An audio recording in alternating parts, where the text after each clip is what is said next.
अब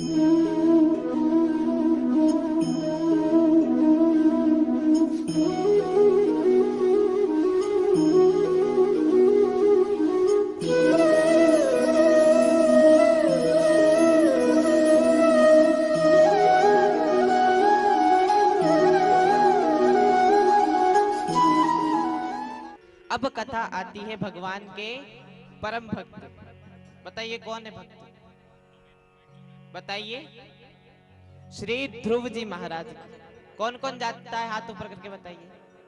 ध्रुव जी महाराज को सब जानते हैं? आइए कथा सुनते हैं। मनु जी महाराज के दो पुत्र थे। मनु जी महाराज के दो पुत्र थे। एक तो प्रियव्रत और दूसरा उत्तानपाद। उत्तानपाद की सबसे बड़ी पत्नी का नाम था सुनीति।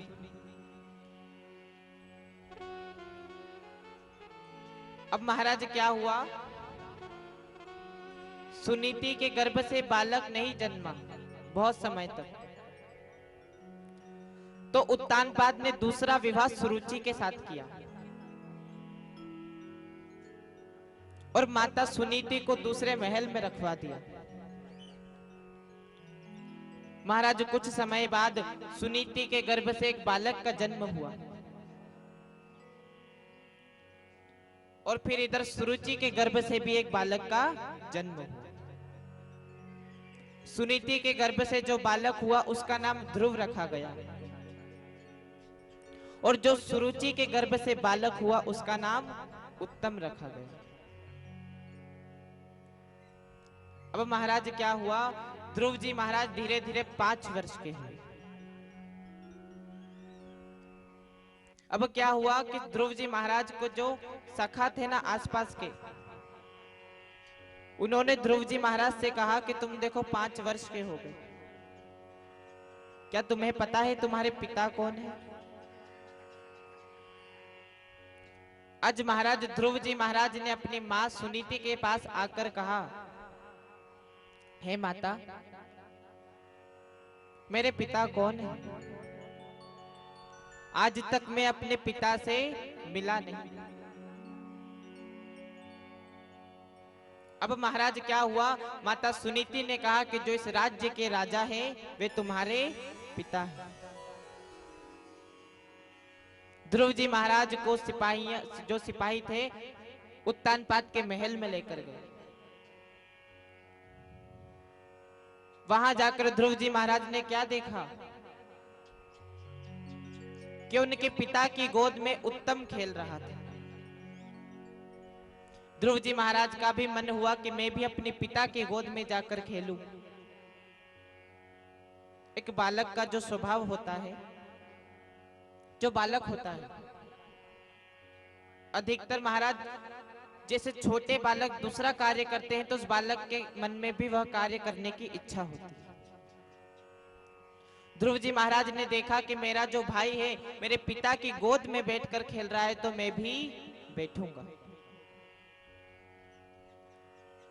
ध्रुव जी महाराज जैसे ही पिता की गोद में बैठने लगे तो सौतेली मां आ गई और ध्रुव जी को नीचे पटक दिया। कहा कि हे ध्रुव, यदि पिता की गोद में बैठना है तो मेरे गर्भ से जन्म लेना होगा। अब महाराज क्या हुआ? ध्रुव जी महाराज बड़े दुखी हो गए।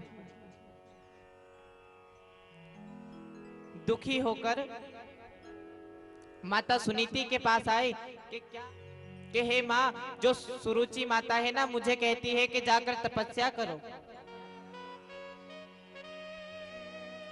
मेरे गर्भ से जन्म लेना होगा तब जाकर पिता की गोद में बैठूंगा।